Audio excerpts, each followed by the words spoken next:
Good morning. Nice to have you with us, Aaron. And he is, you ready for this? The coordinator of the Bay Aranac Career and College Network. He's actually under contract to do that because he has a company which is called College, it's, let me get it right now, Complete College Advising, right? Absolutely. He is Anderson Bearden. Good morning, Anderson. Good morning. You're looking good, Art. Okay. I'll give you the number of the eye doctor you go see.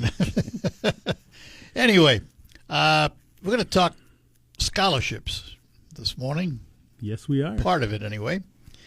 And in this day and age, with college costs where they are, scholarships are mighty important, aren't they?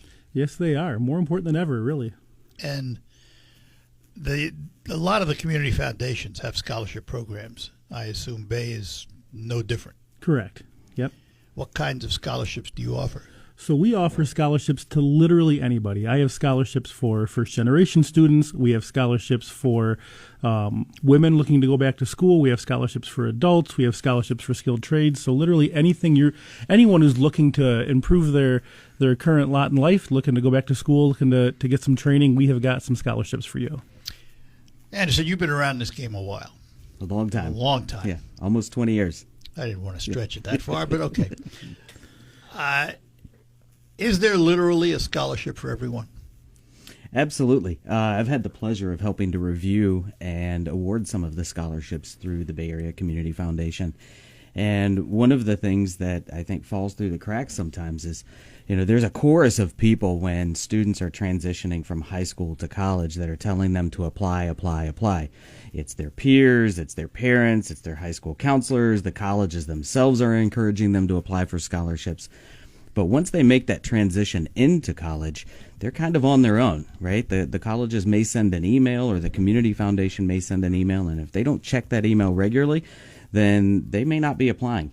But there are scholarships for incoming freshmen, sophomores, juniors, and seniors. Students should be applying regardless of, where their academic level is, but also, as Aaron said, wherever they are in life.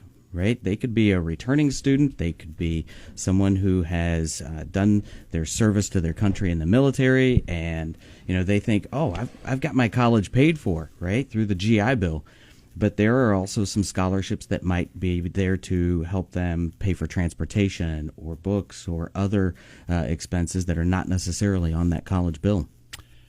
Safe to say, maybe that's the wrong way to put it, that it's easier for an A student to get a scholarship as opposed to a C or D student?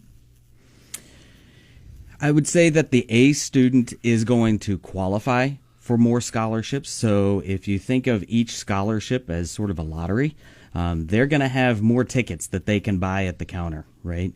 But that doesn't mean that the C student shouldn't be applying for scholarships. When I was at Saginaw Valley, I awarded a lot of our private scholarships there. And many of those donors actually wanted to help someone who perhaps looked like them in high school, where they weren't the greatest student, but they made it to college, found their home there, and then were able to get that degree and become successful in their career. It is amazing. A lot of C students get into college and all of a sudden excel. Absolutely. As college gets more specific, oftentimes for students it gets more interesting. Well, and you get more serious. Yeah, absolutely. There's money at stake. You got it right. Yeah. In terms of the foundation, what are your qualifiers? Yeah, so we have over 150 different scholarships. They all have their own unique criteria that you can get for your scholarship. So we have some for those 4.0 plus students, those, captain of the football team, the NHS president, all of those students. We've also got scholarships. You mentioned the C student. I have a couple of scholarships where they will only award scholarships to students who have a GPA between 1.9 and 2.7. So really? when I say, and I mean this wholeheartedly, when we have a scholarship for everyone, we have a scholarship for everyone. It just takes you to apply. And the tough thing for those scholarships for those C students and those students who maybe struggled in high school, they don't apply because they think, similar to how you just spoke, well, it's for the A students. It's not for me, but we're trying to get that message across that it's literally for everyone. And the other thing, and it's bugged me for a long time, we spent a decade or two telling every youngster, you got to go to college, 4 years, 4 years, 4 years, you got to go to college, you got to go to college. To which I always responded, you go to trade school, become a welder, you'll probably make more money than the ones coming out of college. Have the scholarships adjusted to that so that there are scholarships available for trade schools as well as four-year institutions? Absolutely, Art. And let me kind of backtrack on that just a little bit. Right now in our region, we have shortages and employers that are eager to hire. Yes, we do. Everything from CNAs, which is a certification that you can get in as few as 9 weeks, right? All the way up to specialists in healthcare, right? Doctors that are going to specialize in oncology, et cetera. We need welders, electricians, industrial mechanics. We need truck drivers. We need engineers. We need accountants. We need all of the above. And in Bay and Aranac counties, the class of 2018, which is the most recent class that we have a full set of data for, 6 years worth of data, about 26% of those students, so roughly a quarter, did earn their bachelor's degree. Another 26% went into industrial credentials, right? The things that we're talking about, things that they can prove that they have those welding skills, certificates or associate's degrees. That leaves us with 51% of our students who did none of the above.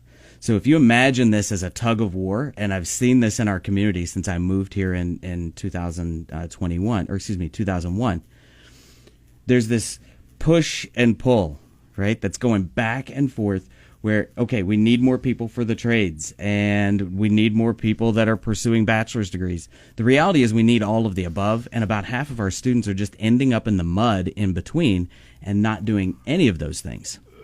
Which begs the question, where are the counselors?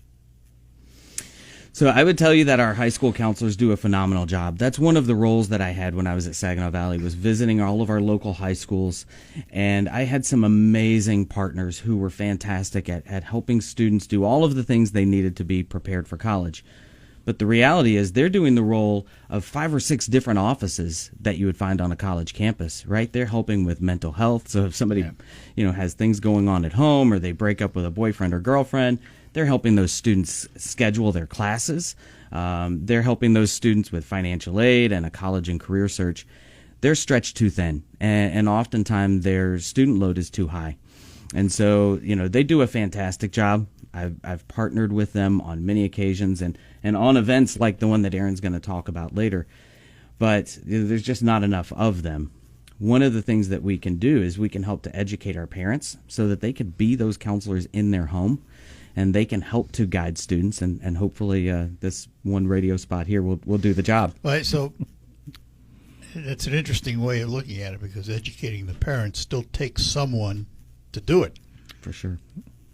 Would those talents be better used going directly to the student? I think we have to do all of the above, and that's what the local college access network is all about. It's about pulling together all of the resources that are available in our community. Anyone who has something to offer a student as they transition from the K-12 system into the rest of their life, whether it's a skilled trade, an associate's degree, bachelor's degree, or beyond. So we're talking about businesses, making sure that owners of businesses have the right messages and those sorts of things, that they can help themselves get those future employees, right, by talking to their own employees. They've got a captive audience there. Whether it's the wraparound services, people that may be helping foster youth or providing food or housing for students. We need to all have that same message, which is do something after high school. Right? It doesn't have to be a doctoral degree, but you need a certification or credential. Go back to what you said earlier, because Corning is looking for 1,500, of which I understand they already have 1,400 identified. And like Semiconductor, looking for a couple of hundred. SK Siltron, a couple of hundred.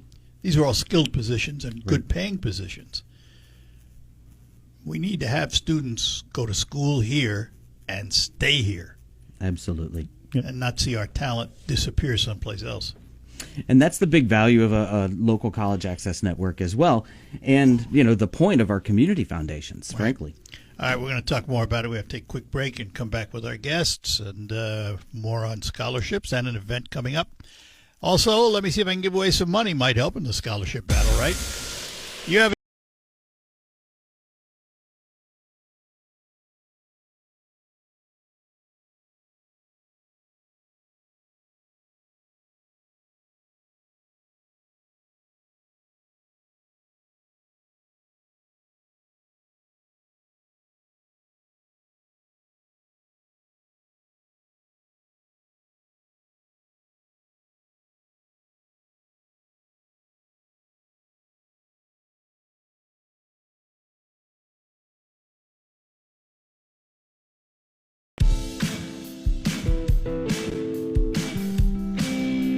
Hi, we're back with you here on the Art Lewis Show, talking about scholarships, paying for education, with Aaron Feist, who's a program officer at the Bay Aranac Community Foundation, or the Bay Area Community Foundation, and Anderson Bearden. He has a company called Complete College Advising, and he has a contract right now as coordinator with the Bay Aranac Career and College Network.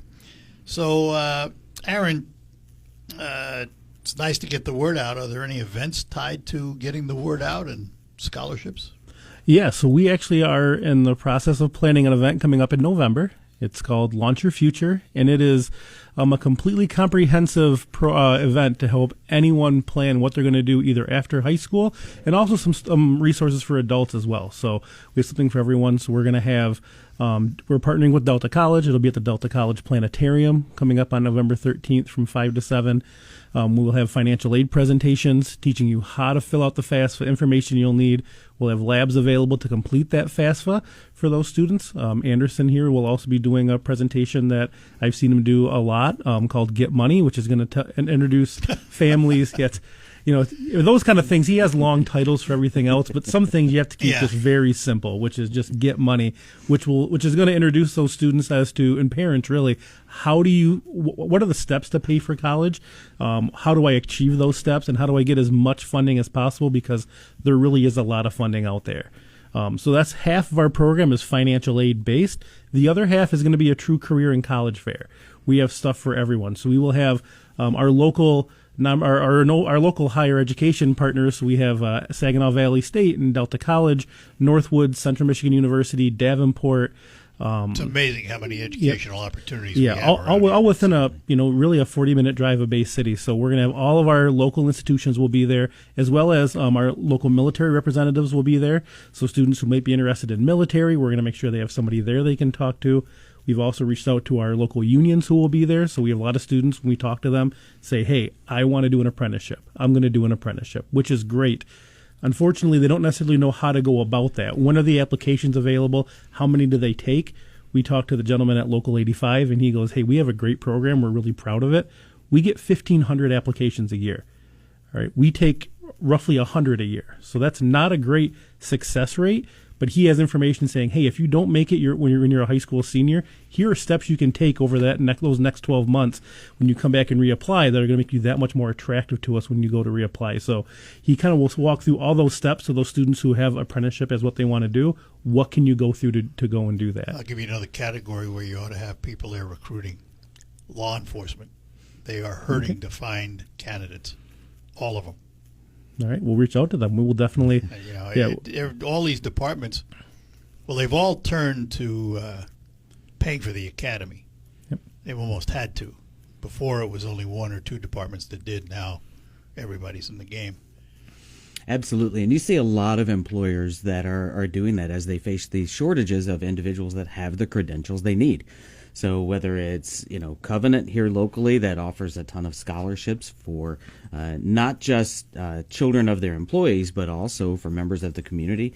They're trying to, foster the employment environment on their own campus. Their own future, because they need nurses, they need medical people. Absolutely. And it's, again, a lot of I think the training program that Aaron just referenced, one of the nice things is, Aaron talked about providing money for boots and tools and those sorts of things for students.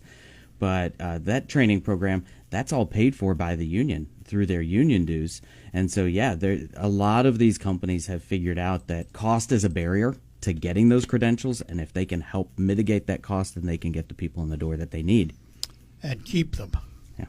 Because that's the other thing. Once you train them, then you got to keep them. There was a time in law enforcement where one or two departments were paying to send youngsters through the academy at Delta.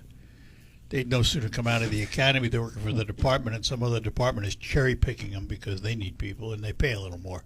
Absolutely. So it's a vicious circle sometimes. So your event, Aaron, registration required? So pre-registration is encouraged. We are going to also be raffling off 2 scholarships to students who both pre-register and also attend the event. If you want to pre-register, you can find our event on Facebook. You can also call the Bay Area Community Foundation offices directly at 989-893-4438. Talk to staff. We'll get you pre-registered. Those are going to be, Anderson actually mentioned the lottery. That's the best way to do it. We're going to take all the people who come in, regardless of what you want to do, what your GPA is, random drawing. We're going to have a couple $1,000 scholarships we're going to give out to those students who come and attend the event. And again, the event is November 13th. At the Delta College the Planetarium in downtown Bay City. All right, we're going to take a break, come back. We'll talk more about the world of education and scholarships and money when we do that here on WSGW. Let me take a moment to talk about my friends out at Quick Lane Freeland and McDonald Ford. It's all part of the McDonald Ford complex in Freeland. And you live here in Michigan. What does that mean? Well, it means winter is not far away. And when the snow and ice come, your driving challenges begin. And you can prepare for them now by getting the right tires for your car, because winter tires are different. They are not the same. And John from Quick Lane will tell us all about it. Hello, Art. Yes, winter tires are made with a pliable rubber compound that includes silica to stay flexible and maintain grip in freezing temperatures. Unlike harder all-season tires, which stiffen and lose traction in the cold, this flexible compound allows the tire to better conform to the road surface, providing superior grip and traction on snow and ice to keep you safe. Thanks, John. Stop into Quick Lane Freeland today. Have your tires checked, and while you're there, also have your cooling system checked to see if it's ready for the cold weather ahead. And while they're doing all that on your car, why don't you walk over to the McDonald Ford lot, take a look at all the new Ford product, and also all of the pre-owned vehicles they have that'll fit any budget. Quick Lane and McDonald Ford, 2 names standing ready to serve all your automotive needs. And remember, Quick Lane is where you can buy tires for just $5 over cost. Stop in today and visit them. The Wild-Eyed Southern Boys.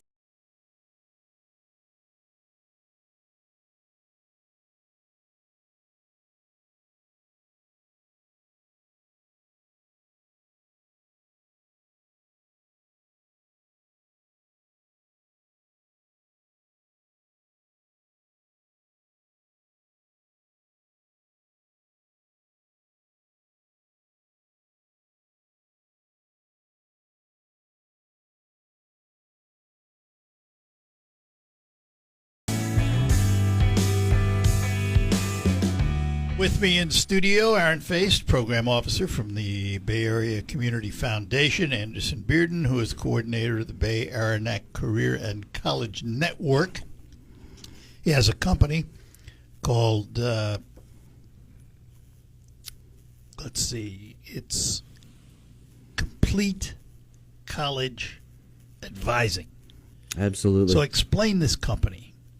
For sure. So I worked in higher education for about 18 years, and that can be a tough gig. It can be 50, 60-hour weeks. Yeah. And I had the opportunity, my wife and I had discussion, and I got a chance to step out on my own. So now I do private college advising for individual families, and that's very rewarding. I still get that one-on-one interaction with students and parents.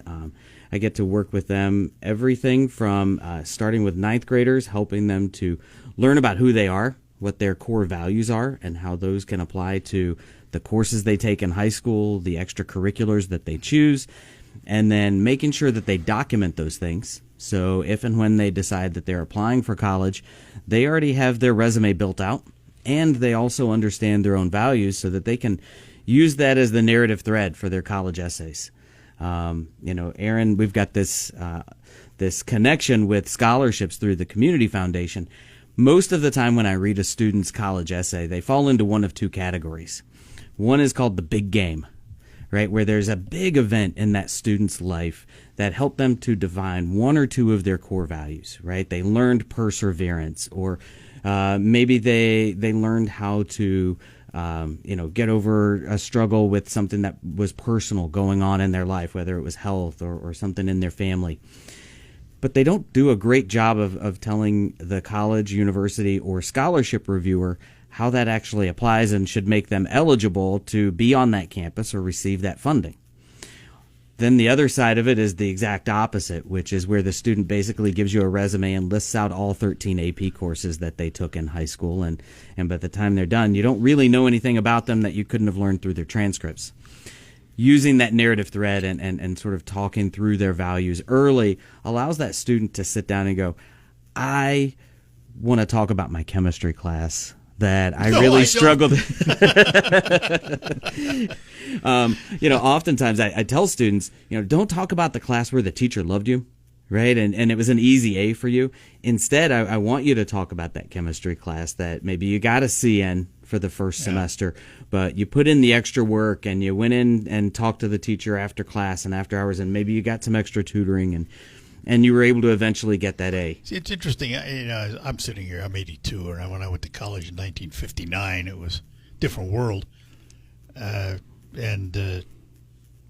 I were to write an essay today, it'd probably be all about one thing, and that's my father. He pushed me in the direction that I needed to go, and I didn't have a lot of choice. I tell people the day I graduated high school, and I was in New York City, that my graduating class was 1,600 people. I got home, and on the dining room table in New York City, because I was only 16, were New York City work papers that he had filled out for me and the address of the job he had gotten for me. 2 days later, I started work. And his thoughts were, listen, I'm paying your tuition. I'm paying your room and board. You want money in your pocket? Go earn it. Absolutely. Taught work ethic. Yeah. And I'm not sure we do that well today. I will say that a lot of the families that I work with, they want their kids to have skin in the game. And by the way, if that student has a high school job, that's a great thing to put on those scholarship applications. The reviewers are people just like the people here in this room, right? They're retired people that have been out in professions, retired teachers, etc. These are not some Ivy League, English teachers that expect you to write a perfect college essay. They want to, A, get to know you, and B, discern whether or not you have the qualifications that the donors want. And that's the number one obligation for both Aaron and myself, him with the Community Foundation and sort of setting up all of these scholarships. But as a reviewer, I need to make sure that the donors are happy with the students that we select for these scholarships, because when the donors are happy, they often give more money and there's more opportunities that become available. That's right, because that money has to come from someplace, doesn't it? For sure. How do you raise it in the foundation?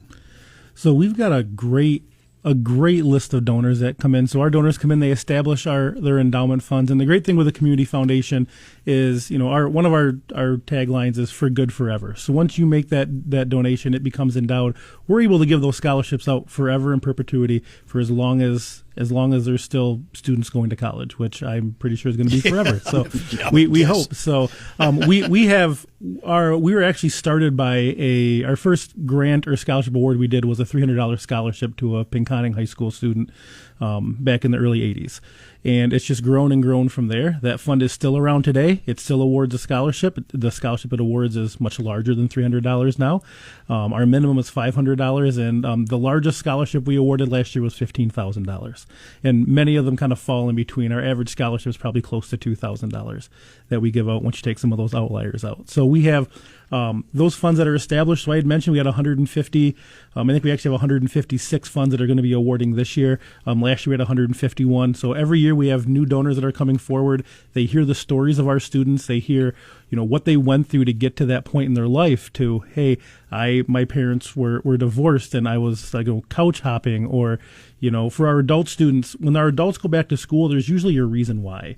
It's usually, hey, I had a child and I don't want to live paycheck to paycheck anymore. Those are the students, those adult students, when they go to school, they're the ones who have that extra piece of motivation.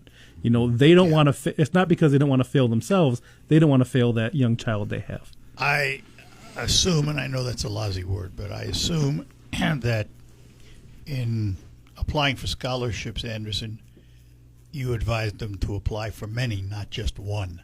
Oh, absolutely. And get as many as you can. Yeah, absolutely. The advice that I could give to any family out there is you want your student to have a list of their academic credentials, right? Their achievements, their awards, their GPA, and of course, the higher level coursework that they've taken.